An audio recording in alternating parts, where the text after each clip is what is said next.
8절까지 말씀 저와 여러분이 같이 교독하도록 하겠습니다. 제가 먼저 1절 말씀을 봉독합니다.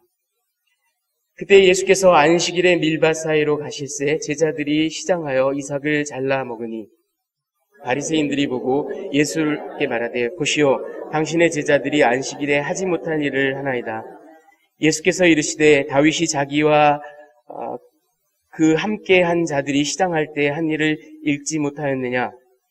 그가 하나님의 전에 들어가서 제사장 외에는 자기나 그 함께한 자들이 먹어서는 안 되는 진설병을 먹지 아니하였느냐? 또 안식일에 제사장들이 성전 안에서 안식을 범하여도 죄가 없음을 너희가 율법에서 읽지 못하였느냐? 내가 너희에게 이르노니 성전보다 더 큰 이가 여기 있느니라. 나는 자비를 원하고 제사를 원하지 아니하노라 하신 뜻을 너희가 알았더라면 무죄한 자를 정죄하지 아니하였으리라. 다 같이 인자는 안식일의 주인이니라 하시니라. 아멘. 자리에 앉아주시기 바랍니다. 안식일의 주인이신 예수님, 자, 이 고양이로 말씀드릴 것 같은데 고양이 좋아하세요 여러분? 고양이? 지금 이 보이는 사람이 앤토니 멜로라는 인도 뭄바이 출신의 제수이트 프리스트, 그러니까 캐톨릭 사제입니다. 캐톨릭 사제인데 1987년에 돌아가셨는데요. 이분은 인도 출신이니까 이 동양 종교나 이 동양의 기독교를 알지 못하는 분들에게도 이렇게 잘 다가갈 수 있는 그런 묵상집 또는 그런 시 이런 것들을 써서 많은 분들에게 영향을 끼쳤던 그런 분인데, 이분이 쓴 시나 이런 묵상 같은 거 아니면 비유, 우화 이런 것들을 묶은 Song of Bird라는 책, 그러니까 새의 노래라는 책을 제가 한번 읽은 적이 있는데 거기에 The Guru's Cat라는 시가 있습니다. 그 시 내용을 한번 소개해드리겠습니다. 근데 이게 여러분 영어로 된 시지만 그 음률이라든가 아니면 시적인 미학 이런 거는 사실 별로, 그보다는 어떤 아이디어나 생각, 스토리를 시라는 형태로 이렇게 나타낸 겁니다. 그래서 제가 그 내용을 여러분들께 한번 소개를 해드리겠습니다. 이 구루가 뭔지 아시죠? 구루가 이 힌두교의 큰 스승, 도사 같은 거예요. 그러니까 이 구루가 이제 힌두교 사원에서 아주 명성이 높고 유명한 많은 사람들의 존경을 받는 이 구루가 있었어요. 이 사람이 예배를 이제 힌두교 자기네 그 신들에게 예배를 드리는데 예배를 드릴 때마다 이 고양이 곤행이라 그러죠. 이 강원도 사투리 곤행이 한 마리가 맨날 왔다 갔다 하는 거예요. 맨날 왔다 갔다 해서 예배를 방해합니다. 그래가지고 이 큰 스승 구루가 제자에게 그냥 딱 한마디 합니다. 고양이를 기둥에 갖다 묶어라. 이 제자가요, 무슨 뜻이 있으실까? 이 스승님이 어쨌든 하라고 하시니 하자. 그리고 다 해서 저렇게 기둥에다 묶어둡니다. 자, 이제 그날 이후로 예배를 드릴 때마다 그 제자는 저 고양이를 잡아다가 저기다가 묶어놓습니다. 매일같이 예배를 드릴 때마다 저기다가 묶어놓습니다. 시간이 많이 지나서 이 선생님이 구루가 큰 스승이 죽었습니다. 그런데도 그 제자는 여전히 거기다 갖다가 고양이를 묶어놓습니다. 예배 드릴 때마다 30분 전에 그리고 예배 끝나고 30분 뒤까지. 또 시간이 많이 지났어요. 고양이 또 수명이 한 10년 15년 살죠. 쟤도 이제 드디어 죽었습니다. 이 제자가 다른 데 가서 비슷한 모양의 비슷한 색깔을 갖고 있는 고양이를 또 가져왔습니다. 그래서 예배 드릴 때마다 그 자리에 그대로 묶어놓습니다. 자, 이야기는 근데 여기서 끝나지 않아요. 이제 수백 년이 지났습니다. 수백 년이 지나서 저 저 선생이 설파한 이제 내용이 큰 학파를 이루고, 이제 막 메이저 대학에서 막 이렇게 연구를 하는 그런 스칼라, 학자들이 막 생기고, 한 수백 년이 지났는데, 힌두교 사원에서 예배를 드릴 때 왜 고양이를 묶어놔야 되는지 그 신학적인 의미와 예전적인 의미를 설파하는 논문들이 막 쏟아져 나오기 시작합니다. Guru's Cat이라는 시의 내용입니다. 자, 여러분 오늘 본문을 보면요. 1절, 2절에 보면 바리새인들이 예수님께 고발을 합니다. 고발을 하는 이유가 뭐냐? 안식일에 이 제자들, 예수님과 제자들이 이렇게 길을 딱 가시는데, 여러분 시골길을 가다 보면 이렇게 밭이랑 밭 사이에 길이 이렇게 조그맣게 나 있고, 그 밀밭, 보리밭 이런 데 막 이제 그 밀이 이런 게 자라잖아요. 근데 이 제자들이 시장했어요. 그 길을 가면서 대단히 배가 고팠습니다. 그래가지고 이 거기 이게 아마 봄일 겁니다. 6월절이 지나고 나서 얼마 되지 않은 봄일 거고, 우리 개역성경에는 밀밭 뭐 이렇게 나와 있지만 사실은 밀 아니면 보리입니다. 정확하게 알 수는 없습니다. 이거 보리밭이라고 하죠. 보리밭을 지나가다가, 여러분 어렸을 때 시골에서 자라신 분들은 그런 경험이 있으실지 모르겠는데 저도 해봤습니다. 이 다 익은 쌀 그 끝에 머리를 탁 뜯어가지고요, 그걸 이렇게 비벼서 후 불어가지고 그 알갱이를 아그작 배가 고플 때, 아니면 그냥 심심해서 이렇게 먹어본 적이 저도 있는데, 이 제자들이 그렇게 한 거예요. 바리새인들이 예수님을 찾아옵니다. 찾아와가지고 당신의 제자들이 거룩한 안식일에 절대로 해서는 안 되는 일을 했습니다. 이거 어떻게 하실 겁니까? 이게 당신 잘못 아닙니까? 이러고 이제 고소를 합니다. 불법적인 일을 했다고 얘기를 합니다. 자, 3절, 4절에 예수님께서 변론을 하십니다. 변호를 하세요. 그런데 그때 예수님께서 하신 말씀이 저 위대한 왕 다윗의 선례를 이야기합니다. 여러분, 이 이야기는 사무엘상 21장에 나와 있어요. 여러분 기억하실지 모르겠지만, 사무엘상 21장에 보면 다윗이 이제 사울이 죽이려고 하는 걸 알고 이제 도망을 갑니다. 도망을 가다가 배가 고프고 그러니까 어떻게 했냐면, 이 노베 제사장 아히멜렉이 있는데 그 아히멜렉에게 가서 저에게 좀 먹을 게 없겠습니까? 근데 거짓말을 해요. 왜? 제사장을 공경에 빠뜨리면 안 되잖아요. 그렇죠? 내가 지금 왕의 명령을 받아서 급한 임무를 띠고 가는데 너무 급하게 나오다 보니까 먹을 것을 준비하지 못했습니다. 뭐 먹을 게 없을까요? 그랬더니 아히멜렉 제사장이 아무것도 없고 여호와 앞에 드리는 진설병, 여러분 이 진설병이라는 건 레위기 24장 5절에서부터 9절에 나옵니다. 이게 뭐냐 하면, 성소에다가요, 이스라엘의 12지파와 맺으신 하나님의 언약을 기념하기 위해서 12개의 떡덩이를 항상 이렇게 진열을 합니다. 그리고 매 안식일이 되면 그 진열했던 빵을 물리고 새롭게 따끈따끈하게 구운 빵을 그 자리에 다시 그러니까 안식일에만 요걸 리플레이스 할 수 있어요. 그리고 이렇게 리플레이스한 빵은 아무나 못 먹습니다. 아무나 못 먹고 아론 계열의 제사장들만, 그것도 거룩한 장소에 가서 그들만 먹고, 이게 하나님의 율법이에요. 다윗은 지금 뭐 아론 계열도 아니고 제사장도 아니고 유다지파 용사잖아요. 지금 이 빵을 물리고 그 빵을 줄 수 있었다라는 건 이 일이 일어난 게 안식일입니다. 안식일에 지금 다윗은 거짓말을 하고 빵을 달라고 요청을 했고, 아히멜렉은 뭐 자기만 먹을 수 있는, 자기와 제사장들만 먹을 수 있는 그 빵이지만 이 사람이 지금 굉장히 급하구나. 그리고 긍휼의 마음을 베풀어서 그것을 주었습니다. 예수님께서 이 이야기를 하시는 이유는 이겁니다. 너희가 그렇게 신주팥단지 떠들듯이 무시는 그 율법책에, 구약 성경에 어디에 다윗을 아니면 아히멜렉을 안식일에 해서는 안 되는 불법적인 일을 했다고 규탄하는 내용이 어디 있느냐? 없다 이거예요. 자, 그리고 나서 5절에 예수님께서 또 변론을 하십니다. 이번엔 다른 증거를 대십니다. 그게 뭐냐면, 여러분 이 다윗의 이야기는 사무엘에 나왔어요. 이거는 히브리 사람들이 former prophets, 전선지서라고 이렇게 묶어서 지칭하는 그 책 가운데 나오는 건데, 이제는 아예 예수님께서 그거보다 더 저들이 정말 벌벌벌벌 떠는 토라, 창출 레민신, 모세 오경 가운데 하나를 딱 말씀하십니다.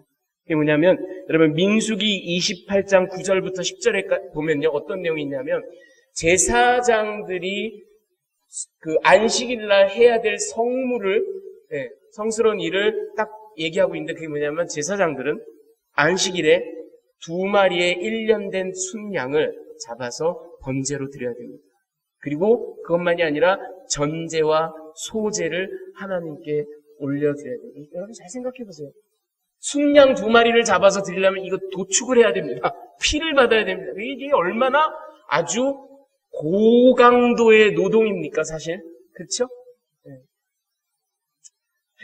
제가 저희 집사람에서 맨날 저보고 저질 체력이라고 그러는데, 제가 주일날 그 전날부터 막 이렇게 막 기도하고 긴장하고, 주일날 아침부터 찬양팀 연습시키고, 주일 예배 이렇게 뭐 시작부터 끝까지 제가 다 이제 인도하고 설교 막 이게 제 마지막 설교인 것처럼 이렇게 막 하고, 그리고 끝나고 나서도 또 성경 공부 때 제가 막 몸이 그때쯤 되면 많이 지치지만 또 앞에 서면 또 펄펄 뛰거든요. 그렇게 해서 설교 막 하고 나면 월요일 날 되면 저 완전히 금치상자가 됩니다. 예, 정신을 못 차려요. 노동 강도가 굉장히 커요. 예. 제사장들이 했던 주일날, 안식일날 했던 노동 강도가, 굉장합니다, 여러분. 양 2마리를 잡고. 그런데 예수께서 이 말씀을 하시는 이유가 뭐겠습니까? 너희가 율법책 어디에서 이 주일날, 그러니까 안식일날, 안식일 규례를 범하고 많은 일들을 집중적으로 한 제사장들이 안식일을 범했다고 규탄하는 내용을 본 적이 있느냐? 없다. 그렇죠? 그리고 이제 6절부터 8절까지 예수께서 이제 세 번째 변론을 하시는데, 이번에는 이 안식일, 사bat, 안식일의 의미를 완전히 새롭게 재정의, redefine 하십니다. 너희가 그렇게 열심히 떠받드는 토라, 율법, 제사, 희생제, 번제, 소제, 전제, 진설병, 이 모든 것들을 대표하는 게 성전이에요, 여러분. 성전, 템플. 그 성전이 대표하는 상징하는 게 뭐냐 하면 sacrificial system, 제사제들.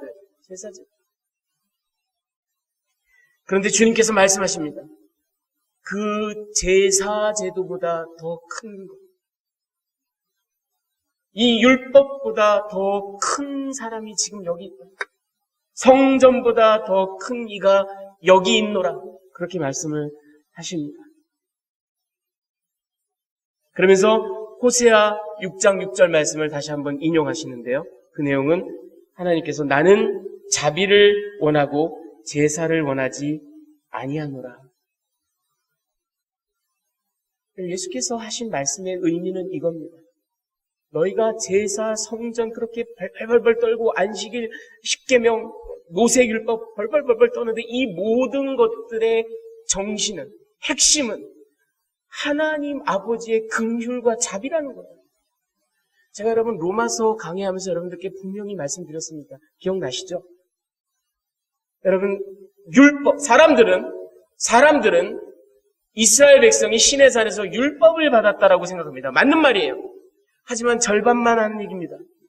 이스라엘 백성들이 시내산에서 받은 것은 율법과 그의 동전의 양면인 희생제사입니다.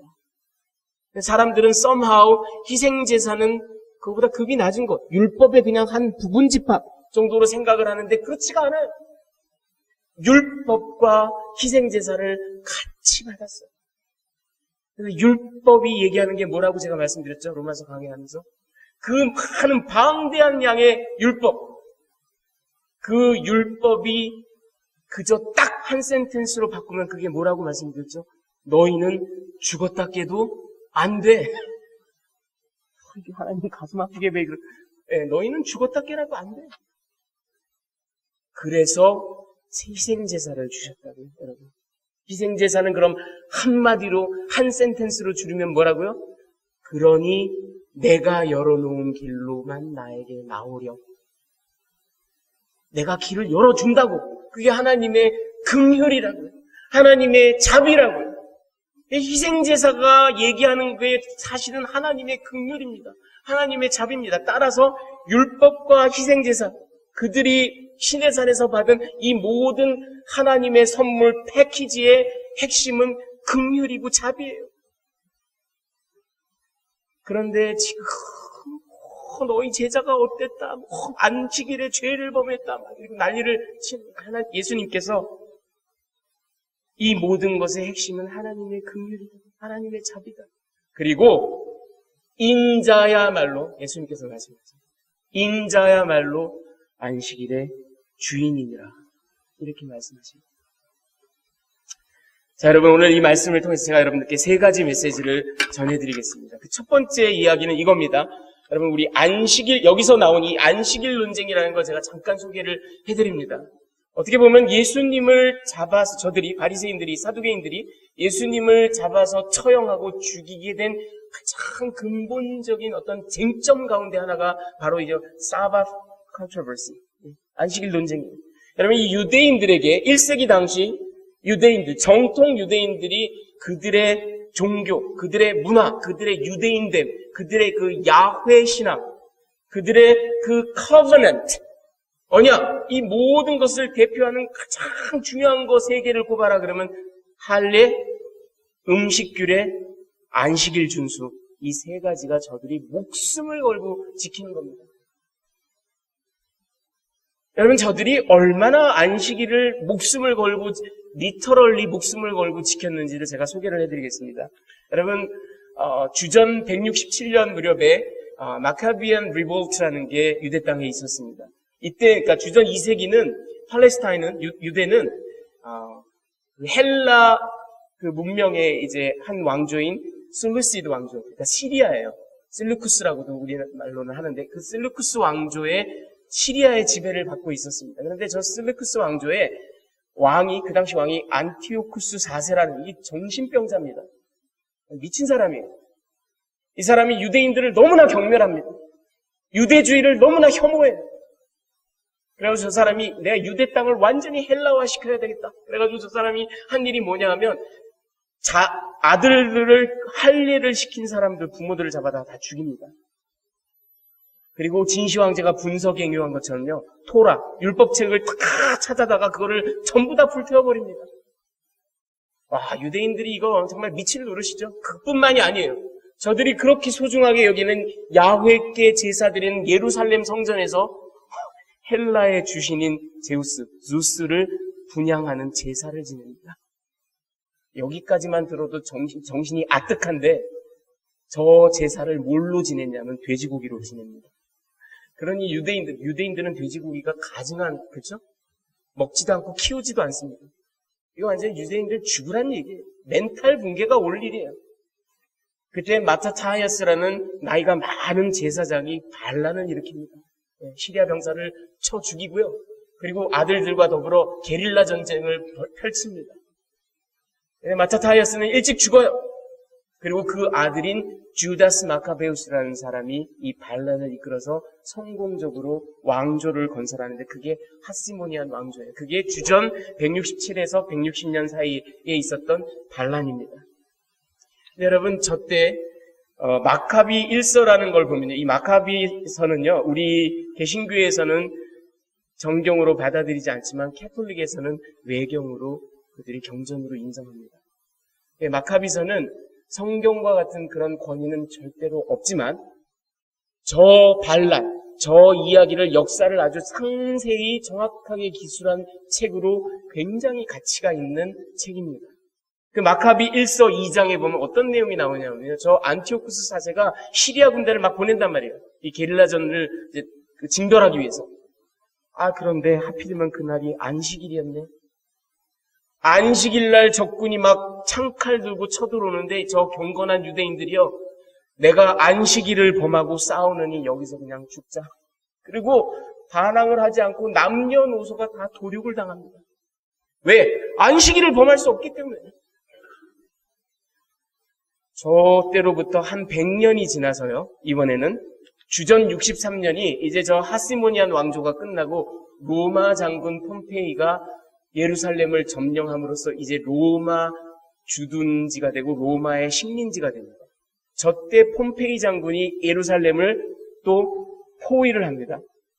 근데 여러분, 성을 포위하고 성을 함락시킬 때 어떤 일을 합니까? 그 앞에다가 이렇게 토담 같은 걸 쌓아서 거기다 이렇게 사다리를 딱 얹고 적게 그 성으로 들어가게 돼 있죠.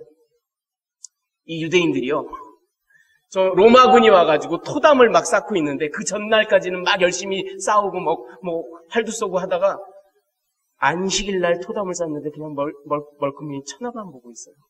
왜? 안식일을 범해서는 안 되니까. 싸워서는 안 되니까. 그래서 멸망했어요. 이 유대인들이요, 이 정도로까지 정말 리터럴리 목숨을 걸고 안식일을 지킵니다. 자, 지금 예수께 와서 고소를 하는 사람들이 바리새인들이에요. 저 바리새인들은 정통 유대주의, 특히 율법에 목숨을 건 사람들입니다. 저 사람들이 예수님 당시에 했던 일이 뭐냐면 바로 이겁니다. 율법의 울타리를 두르자. 이게 뭐냐면, 여러분 보세요.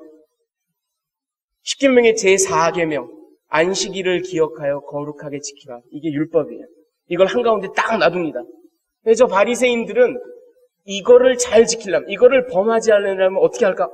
이거 주변에다가 울타리를 팍 쌓아가지고 절대로 여기 못 들어가게 하자. 그래서 저들이 613개 되는 장로의 유전 들어보셨죠, 여러분? 성경책에 나오죠.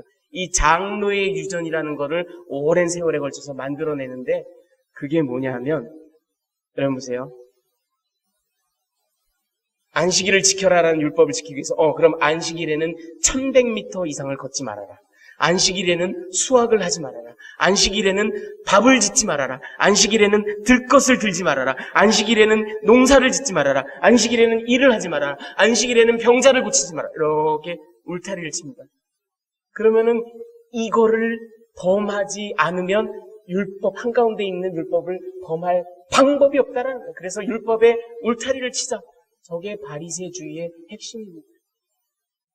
그래서 예수님 당시에요, 저 바리새인들이 안식일에 해서는 안 되는 일을 39개의 카테고리를 가지고, 여러분, 39개 종류의 일이 아니라요, 39개의 카테고리, 각 카테고리에 수많은 일이 또 포함이 됩니다. 이런 일들은 해서는 안 된다, 이런 일들은 해서는. 제가 여러분들 이해를 돕기 위해서 예를 하나 드립니다.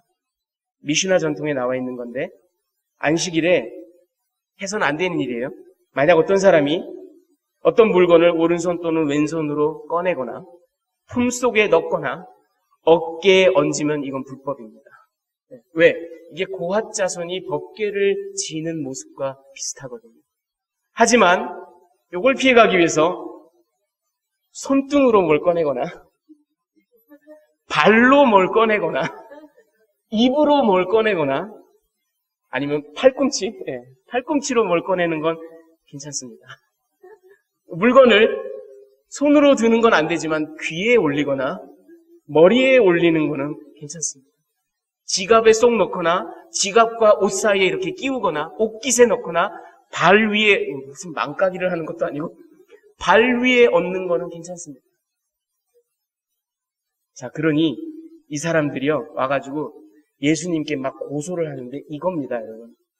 제가 아까 보리일 수도 있다 그랬죠. 이제 보리밭 사이로 지나가시는데 이거를 뜯어가지고 바리새인들이 보기에 저게 뭐냐면 이거를 뜯었어? 알곡을 뜯었어? 이거 수확입니다. 이거 수확. 네, 하베스트 하는 겁니다. 요거를 막 손바닥으로 비볐어? 요거 탈곡입니다. 탈곡. 네. 그리고 요거를 불었어? 이거 키지라는 겁니다. 이게 다 안식일에 하지 못하도록 규정된 장로의 율법이 아니에요, 사실은. 율법이 아니고 장로의 유전에서 금한 것들입니다. 당신 제자가 지금 이런 일들을 하고 있다라고 해서 이게 바로 유대인들의 특히 1세기 당시 정통 바리새주의가 말하는 율법. 예. 그러니까 이것을 위반했다라고 해서 안식일 논쟁을 벌이는 겁니다. 자, 그에 대해서 이제 두 번째로 제가 여러분들께 드리는 메시지는 이겁니다. 그런데 우리 주님께서 정말 최고의 변호사세요. 정말 우리 예수님의 여러분, 이 법정에 가실 일이 별로 없으시죠? 안 가시고 사는 게 좋아요, 평생. 그렇죠? 우리가 법정에 갈 일이 없고 사실 법을 잘 알지는 못합니다. 하지만 제가 미국 역사를 공부를 했잖아요. 여러분, 이 미국 역사를 공부하다 보면 헌정사라는 거를 이게 아주 중요한 역사의 한 서브젝트입니다. 그리고 이 영국과 미국, 영미 사람들은요, 이 법정신, 헌정 질서, 이거에 대한 의식이 굉장히 뚜렷합니다. 그들이 말하는 자유, 그들이 말하는 entrepreneurship, 그들이 말하는 삼권 분립, 그들이 말하는 이 모든 것들이 영리의 헌정 질서, 법 질서에서 나오는 거예요.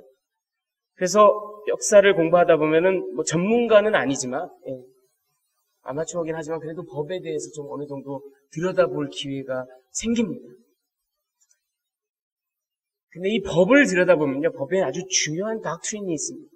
그게 뭐냐면 judicial precedent라 그래가지고요. 그게 뭐냐면 이전에 판사가 판결한 어떤 판례, 선례라고 하죠. precedent라고 하는 것, 그것은 오늘날 같은 종류의 비슷한 상황의 일에 법으로 적용됩니다. 예수님께서 이 바리새인들의 고소에 변론을 하시는데, 여러분, 이 바리새인들은 사실은 theologian, 신학자들이라기보다는 법률가에 가깝습니다. 예수께서 저들의 법적인 공격에 맞서서 그들의 게임의 법칙을 그대로 받아들여서 법률적인 공방을 딱 펼치십니다. 그러면서 선례를, 판례를 딱 갖다 들이미시는 거예요. 너희가 그렇게 민족의 영웅으로 알고 있는 다윗, 그리고 그 다윗의 이야기를 기술한 선지서에 나와 있는 사무엘의 이야기를 들여다봐라. 율법의 자구가 먼저냐, 사람을 살리는 긍휼이 먼저냐. 또 너희가 그렇게 소중하게 여기는 제사제도의 핵심을 이루고 있는 제사장들의 안식일의 성물을 들여다봐라. 그들이 강도 높은 노동을 하지만 하나님께서는 그리고 율법서 어디에도 저들을 규탄하지 않는다. 왜? 그들이 역시 하나님의 긍휼의 직무를 감당하고 있기 때문에. 이렇게 예수님께서 바로 법적인 논리로 다 저들에게 이야기를 하십니다. 최고의 변호사예요, 우리 예수님. 자, 그런데 끝으로 세 번째, 마지막으로 저희가 이 말씀을 묵상하면서 받은 인상은 이겁니다, 여러분. 재판을 종결하시는 예수님은 그런데 뜻밖에도 판사 예수님이십니다. 제가 이 말씀을 묵상하면서 가만히 보니까 지금 예수님께서 이 스토리가 하나의 법정 드라마 같아요. 지금 바리새인들이 그 율법주의자들, 법률가들인, 법의 전문가들인 바리새인들이 조항을 막 들이밀면서 지금 검사의 역할을 합니다. prosecutor. 검사의 역할, 막 여러 가지 증거들을, 증인이 있었네, 이런 걸 제시를 하면서 기소를 하고 있어요. 예수님께서 선례를 다 제공하시면서, 제시하시면서 변호사가 되어서, 피고인석 딱 옆에 붙어 있는 변호사가 되어서 이렇게 변론을 하시다가 갑자기 뚜벅뚜벅 걸어가시더니 변호인석에서 재판장석에 딱 앉으시는 겁니다. 그리고는 내가 이제 재판장으로서 판결하마. 마치 판사가 결심 공판을 하면서 그 판결문을 낭독하는 것과도 같습니다. 여러분 이 드라마 같은 거 보면 판사가 판결문을 낭독할 때 이 사건은 어떻고 자기의 그 소견을 다 밝히게 돼 있죠. 예수님께서 호세아 선지자의 나는 자비를 원하고 제사를 원하지 아니하노라 이런 말씀을 하시면서 제가 아까 말씀드린 이 모든 율법의 핵심은 하나님의 긍휼이라는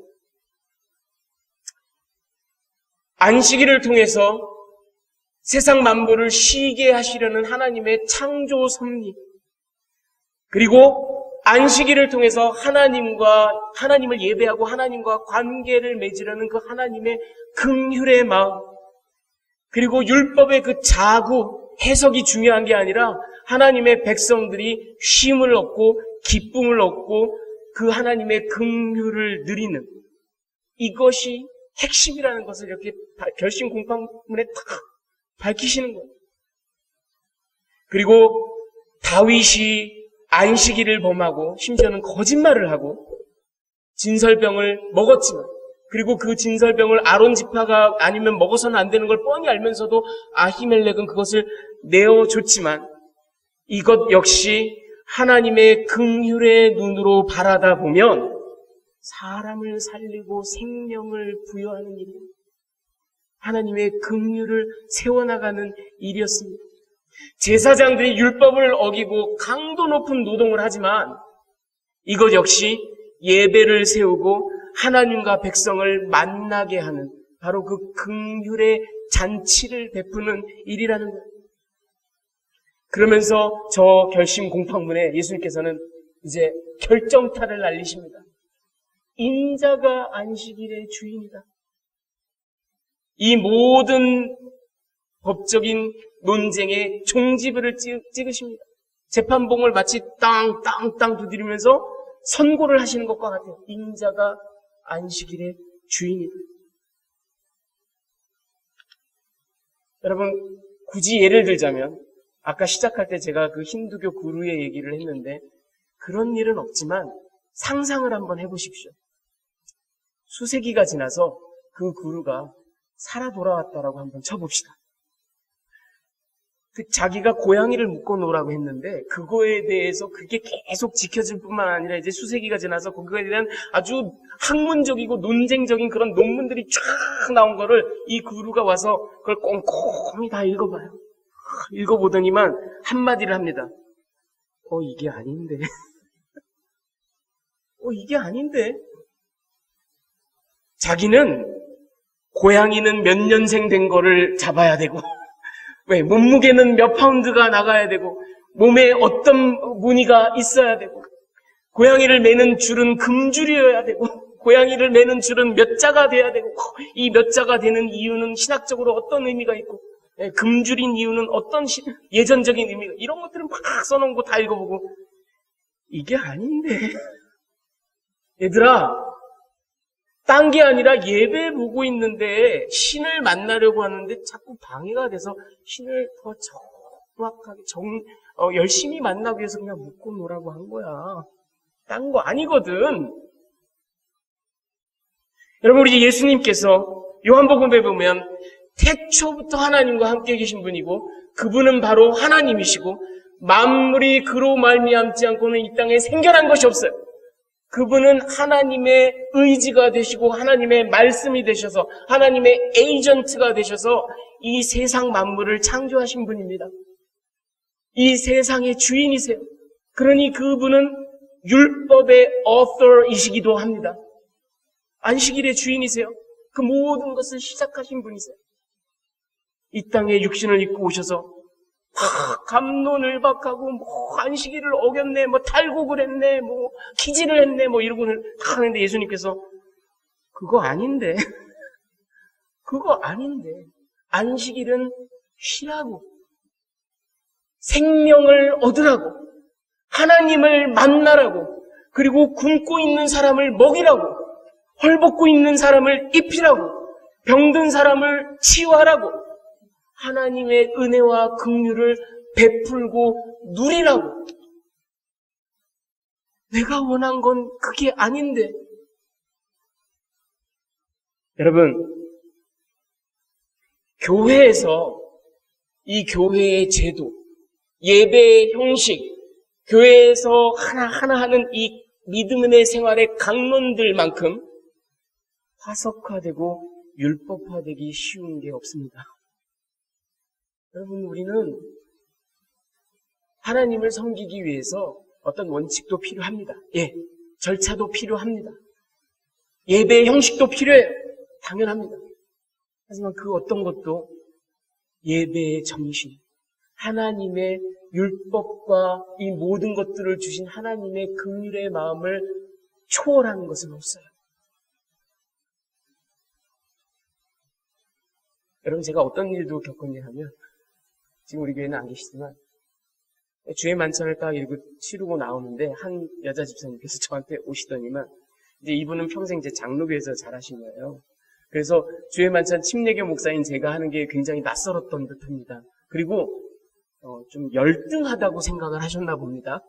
이렇게 절차가 있어야 되고 찬송가를 하고 어떤 목사가 어떤 멘트를 해야 되고 어떤 성경 그런 걸 제가 안 지켰다라는 거예요. 그러면서 뭐라고까지 돌직구를 던지 이런 식으로 할 거면 하시지 마세요. 주의 만찬 하시지 마세요. 이러시더라고요. 여러분, 절차가 어찌됐던 간에 찬송을 먼저 불렀건 찬송을 나중에 불렀건 목사가 무슨 말을 했건 안 했건 간에 그 주의 만찬을 하는 기본적인 정신이 예수님의 사랑을 기리고 예수님의 희생을 기리고 예수를 통해서 보여주신 아버지 하나님의 은혜를 다시 한번 누리는 일의 그 본질에 충실하다면 어떤 절차를 통해서 하더라도 우리는 깊은 은혜를 체험할 수 있습니다. 그런데 아니라 이거예요. 이게 아니라 이거예요. 또 한 번은 또 다른 분이지만 우리 개척 초기에 우리가 침례교다 보니까 이제 제가 성경을 읽을 때 침례 요한 이렇게 읽은 적이 몇 번 있었습니다. 그랬더니 또 한 집사님은 다 장로교 출신인데 우리를 무시하는 겁니다, 목사님. 세례 요한으로 부르십시오. 이렇게 말씀을. 저는요, 여러분, 제가 침례교 목사지만 세례 요한으로 부르면 어떻고 침례 요한으로 부르면 어떻습니까? 뭐가 그렇게 중요합니까? 그렇죠? 물론 침례가 맞습니다. 물론 성경적 밥티조라는 헬라어가 물에 풍덩 잠그는 겁니다. 침례가 물론 하지만 뭐 그렇게 중요합니까? 근데 사람들에게는 이게 이렇게 중요해요. 저는 여러분 웃으실 일이 아닙니다. 실제로 피아노를 무대 오른편에 두느냐 왼편에 두느냐를 놓고 장로파 목사파가 갈려가지고 찢어지는 교회도 있어요. 카페 색깔을 빨간색으로 할 거냐 고동 색깔로 할 거냐를 가지고 싸우다가 찢어지는 교회도 있어요. 뭐가 그렇게 중요합니까? 예. 안식일의 주인은 예수님이세요. 그렇다면 우리가 드리는 이 예배가, 우리가 드리는 이 찬양이 예수님의 사랑을 이 시간에 이 장소에서 기리고 있는가? 예수님을 영화롭게 하고 있는가? 예수를 통해서 보여주신 하나님의 은혜에 감격하고 있는가? 그게 중요한 거죠. 그리고 여러분 이 모든 이야기를 다 차치하고요. 우리가 바로 지난주에 나눈 말씀, 마태가 11장과 12장을 이렇게 연결시킨 것도 저는 의미가 있다고 봅니다. 마지막 구절 우리 한번 다 같이 합독하겠습니다. 마태복음 11장 28절 29절 수고하고 시작. 수고하고 무거운 짐진 자들아 다 내게로 오라. 내가 너희를 쉬게 하리라. 나는 마음이 온유하고 겸손하니 나의 멍에를 베고 내게 배우라. 그리하면 너희 마음이 쉼을 얻으리니. 여러분 안식일은 이미 예수님 안에서 완성됐습니다. 그래서 예수님께서 인자가 안식일의 주인이라고 말씀하신 거예요. 그 바로 직전에 예수님께서 말씀하시지 않습니까? 수고하고 무거운 모든 이 땅의 짐진 자들아 다 내게로 오라. 모세에게로 갈 거 없고 성전으로 갈 거 없고 바리새인들에게로 갈 거 없고 다 내게로 오라. 내가 너희를 쉬게 하리라. 사bat rest. 안식. 진정한 안식을 내가 너희에게 주노라. 더 이상 무슨 얘기가 필요합니까? 더 이상 무슨 안식일 논쟁이 필요합니까? 안식일의 주인이 여기 계시는데. 여러분, 오늘 이 안식일날 우리가 안식일의 주인이신 예수님 앞에 모든 형식 절차 그런 거 다 잠깐 내려놓고 오로지 예수님께 영광, 오로지 하나님께 영광, 이것이 진정한 안식인 줄 믿습니다. 여러분, 그리고 날마다 주님이 초청하신 저 멍에를 함께 메고 썬데이 하루만이 아니라 날마다 안식을 누리시는 여러분이 되시기를 주님의 귀하신 이름으로 축원합니다. 같이 기도하시겠습니다.